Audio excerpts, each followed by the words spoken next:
spokesperson na Harry Roque, iniwan po guys sa ere ng kampo ni Duterte. Yan yung napapala guys ng mga madadaldal at matatabil ang dila. Pero guys, sa totoo lang, nakakaawa itong si Harry Roque. Pero deserve niya naman din yun. Yung mga, di ba? Yung mga pambabaliktad sa kanya ng mga kakampi niya. Pero anyway, nakakaawa guys itong si Harry Roque. Lalo na doon sa part na, di ba, tanyag siya kasi meron siyang pangalan na tinatawag na international lawyer daw siya. Nag-aral din daw po siya ng Admiralty Law. Kilala siya bilang sikat na lawyer, naging former spokesperson siya. Di ba maganda guys yung naging pangalan niya? Pero ang problema, sa gitna ng kanyang mga papuri, mga magagandang pangalan, abay parang binabalahura siya ng mga kakampi niya to the point na pinagmumukha siyang sinungaling. Diba guys, imagine nyo ang taas ng pinag-aralan ni Roque, tapos yung tingin sa kanya ng mga kakampi niya, sinungaling. Diba? Imagine nagsalita itong si Roque. Linggo na to yung gentleman's agreement kasi ang sabi niya nga, hindi daw totoo ang secret deal. Pero ang totoo daw dito, yung gentleman's agreement, yan yung paglilinaw niya na meron tayong commitment na we would not bring any large-scale materials to reinforce the BRP Sierra Madre or to construct a structural base dyan sa Ayungin. Yan yung sabi ni Roque. Tapos, you know what guys, binanggit niya si Alan Peter Cayetano na kahit tanungin niyo pa si Cayetano, alam yan. Itong si Cayetano, sinabi na wala akong kaalam-alam dyan. Diba? Parang nakakahiya sa part ni Roque na walang kumakampi sa kanya. Yung talagang literal na iniwan siya sa ere kasi sabi ni Cayetano, lahat ng napag-usapan na recorded, lahat ng napag-usapan, meron po yung yun recorded, nakikita ng lahat. Ano ba yung tawag doon? Transparency. Basta transparable siya. 'Di ba? Yung alam ng lahat. Pero yung gentleman's agreement, wala daw siyang kaalam-alam kasi hindi naman po guys visible sa mamamayang Pilipino yung gentleman's agreement na yon. So, parang sinasabi ni Alan Peter Cayetano na hindi totoo yon. So now, ito yung nakakaiyak dito sa part ni Harry Roque, na itong si Panelo, tinawag niyang sinungaling, fake news, 'di ba? Nagpapasikat sa mainstream media itong nagpakalap ng gentleman's agreement. Sino ba yung nagpakalap ng gentleman's agreement? 'Di ba si Roque? So meaning to say, si Roque ang tinutukoy niyang sinungaling, 'di ba? Nagpapasikat sa mainstream media kasi ganito guys, tumawag daw siya kay Digong. Tumawag si Panelo kay Digong na tinanong niya, Tatay Digong, tumatatay ba yung Hindi, matanda na din itong si Panelo Nagtatatay pa ba siya? Or di kaya former President Duterte. Duterte, totoo ba yung sinabi ni Harry Roque na may gentleman's agreement? Kasi guys, alam nyo naman yung ugali ni Digong, diba? Hindi talaga yan aamin. Kahit totoo na yung sinabi ni Roque, hindi talaga yan aamin. So, hindi ko lang alam kasi alam niyo naman yung ugali ng matanda, masyadong sinungaling. Kung yung doon nga sa prayer rally sa Cebu, di ba? Ano yung sabi niya? Hindi niya daw sinabi na addict si President Marcos. So, mahirap ng paniwalaan nitong si Digong. Pero anyway, ganito. Tumawag nga si Panelo. Digong, totoo ba yung sinabi ni Roque na mayroong gentleman's agreement? Sabi naman ni Digong, hindi totoo yan. Mainit na usapin yan. Ayokong ma-involve sa ganyan. Yan yung sabi ni former President Duterte dito kay Panelo. Aba itong si Panelo naman, binroadcast agad sa mainstream media. Sa SMNI lang naman po talaga yun guys. Tapos kinaptured ng iba't ibang mga mainstream media. Kasi, syempre, balita to na, si Roque sinungaling pala. Ito nga guys, yung kuha natin sa SMNI. Panoodin natin Sino man nagkakalat naman gentleman's agreement, yun po ay nagsisinungaling. Baka gusto lang ng publisidad sa sarili niya. Magkausap ko si Presidente Duterte twice over this holiday. At sabi niya, I have not entered into any gentleman's agreement whatsoever. Whether ito gentleman o ungentleman, wala. I've been avoiding that Ayungin show like a hot potato. Kasi alam ko mainit yung topic na yan. Kaya wala akong pinagkakasunduan kahit kanino. Sabi niya. Diba? So, ang ibig sabihin sa sinabi ni Panelo na hindi totoo yung gentleman's agreement na pinapakalap ni Harry Roque. Pero guys ganito talaga yon. Alam niyo naman na itong si Digong, masyado niyang pinaglalaruan yung mamamayang Pilipino. Guys, hindi niyo pa ba napapansin niya na ugali na talaga ni Digong ang manlaro? So kahit nga kakampi niya, pinaglalaruan niya. Ang pangit lang kasi dito guys, parang pinag-aaway-away niya yung mga supporters niya. Yun yung pangit dito. 'Di ba? Imagine nandyan si Harry Roque sa tabi niya. 'Di ba? Halos hindi siya iwanan ni Harry Roque. And although itong si Panelo din, nandyan din yan sa tabi ni Digong. Hindi niya din yan maiwan-iwanan. Ang problema, pinagsasalpukan niya tong dalawang to. Pero guys, mas naniniwala ako sa sinabi ni Roque na totoo yung gentleman's agreement. Alam nyo naman si Digong, sala sa init, sala sa lamig. 'Di ba? Ang mali lang talaga ni Roque dito, binroadcast niya. Pero, like ko yung estilo ni Roque na nadudulas siya. Yan yung gusto ko kasi imagine, nadulas na din yan before. 'Di ba? Nung tumawag din daw sa kanya si Digong, alam nyo ba na tumawag sa akin si PRRD at sinasabing huhulihin na daw siya anytime? Yan yung sabi ni Harry Roque. Yung mga usapan ba na private, di ba guys, syempre kliyente mo yan, Hindi mo naman ata ilalaglag yung kliyente mo. Ang nangyari kasi, hindi naman po sadya ni Roque na mailaglag itong si Digong.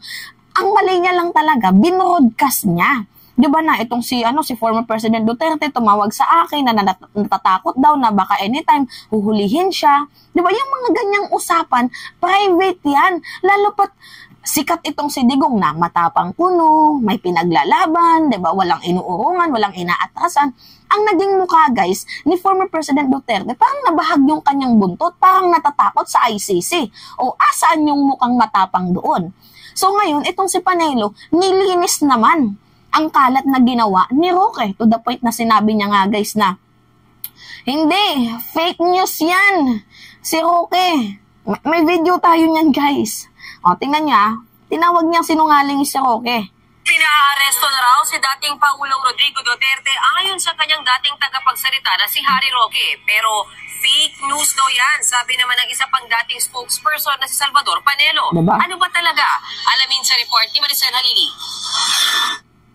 Nagkokontrahan ngayon ang dalawang dating presidential spokesperson, dating Pangulong Rodrigo Duterte. Ang dahilan, kung totoo bang ipinaaresto na si Digong. Sabi kahapon ni Attorney Harry Roque, hindi ako nakatulog kasi tinawagan ako ni Tatay Digong at ang sabi niya, nakakuha siya ng informasyon na anytime daw baka siya arestuhin. Tinabla naman niya ni Attorney Salvador Panelo. Tinawagan ko si PRD at sabi niya, hindi ko tinatawagan yan. Wala akong tinatawagan. Madali sabi, fake news. Walang bagong tugon dyan si Roque. Pero sa kanilang Facebook Live kanina, giniit niyang hindi siya fake news. May basehan aniya ang mga inilalabas niyang impormasyon. Bago naman ako mag-release ng information, sinusubukan ko po at talagang tinutupad ko na meron akong multiple sources. Lahat po ng sinasabi ko ay meron po akong multiple sources. No? At dahil ako naman yung naging spokesperson, siguro naman kapanipaniwala yung mga pinakikinggan kong mga sources. Yan, 'di ba? Nakita nyo guys kung paano pagsabungin ni Digong itong kanyang mga kakampi niya, itong mga supporters niya. Kaya nga guys, hindi talaga magkakaroon ng unity kung kasama yung mga DDS na yan kasi sila yung panira 'Di ba?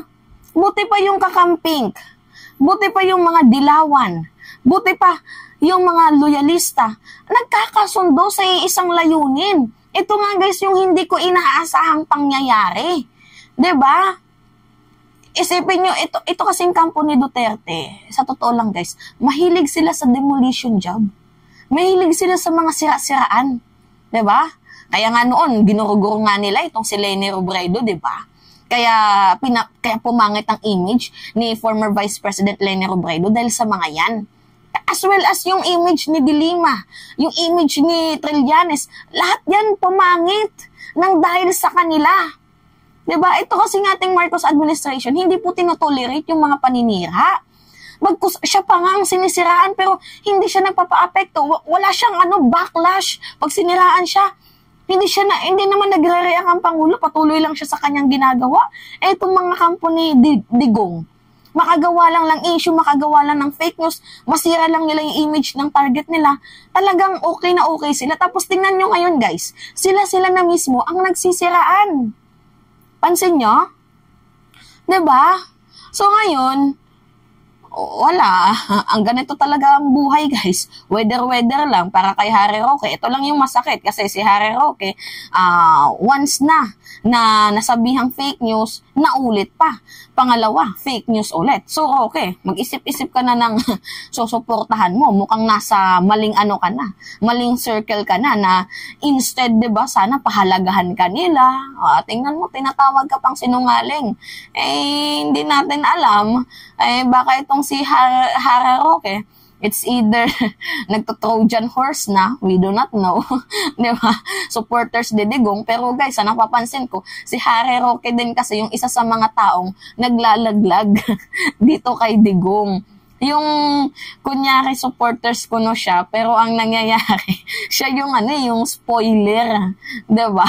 Nakakatawa mang isipin. Hindi ako kay Roque, hindi ko kinakampihan si Roque, pero gusto ko yung moves niya na, diba sabi nga nila, ang lawyer hindi daw nagsisinungaling, pero hindi naman po yun applicable sa lahat. Pero sa nangyayari dito kay Harry Roque, siya diba, matabil kasi ang bunga masyado siyang madaldal. And ito yung kinahinat na ng kanyang kadaldalan, na i-spill out niya yung mga bagay na hindi dapat i-spill out. O ano yung naging mukha ni Duterte nung sinabi niya na may gentleman's agreement. Binenta daw ni Digong ang teritoryo ng West Philippine Sea. Parang ganun yung naging mukha ni Duterte sa mamamayang Pilipino. And it could affect, diba, yung ni Sara Duterte, yung ratings niya. Lalo pat ngayon, naglilipa na din yung mga sponsored na mga survey na yan, mga survey firm na yan. Diba? It could affect talaga literal yung image ni Vice President Leni Robredo dito sa mga pinagsasabi, Vice President. Ni Vice President Sara Duterte, naalala ko na naman si VP Leni, kasi si VP Leni gusto ko talaga makita guys sa Senado, sa totoo lang. So, hoping sana na tumakbo siya bilang kahit man lang senador, and after nun, takbo ulit siya, siguro sa sunod, bilang presidente. So, hoping na makita natin na manalo itong si Leni, or di kaya si House Speaker Martin Romualdez. So, kung tumakbo si House Speaker, kay House Speaker tayo. Pag tumakbo si Leni, dito tayo kay Leni. Pero tingnan lang natin guys, kasi malayo pa naman yung presidential election. So, dito tayo sa less evil. So, anyway, ito na nga guys. Diba, apektado yung image ni Sara Duterte dito sa ginagawa ni Harry Roque. So, ngayon, itong si Panelo, todo linis sa ginagawa ni Harry Roque, and pwede din naman natin maging rason na they are testing the water sa mga tao, kung mga pro-China ba sila, diba? Yung mga ganoon, kung gaano pa din kadami yung supporters ni Duterte, despite na sinabi ni Harry Roque na totoo yung gentleman's agreement, diba? Tingnan lang natin, kasi hindi natin alam guys yung behind the reason ng mga to, pero isa lang yung malinaw sa akin, na itong si Harry Roque, tinawag nilang sinungaling for the second time. So, pinagkaisahan nila, iniwan nila, nilaglag pa nila. Diba? Roque, sakit, no? Admiralty lawyer ka, international lawyer, naging former spokesperson. Diba? Tapos, ganyan lang yung tingin sa'yo, parang sinungaling, shit, sakit nun. Sakit nun, Roque. Diba? Anyway, yun lamang ho guys. So, that's me again, si Mima Alicia nyo. At nagbabalik ulit para sa ating panibagong video.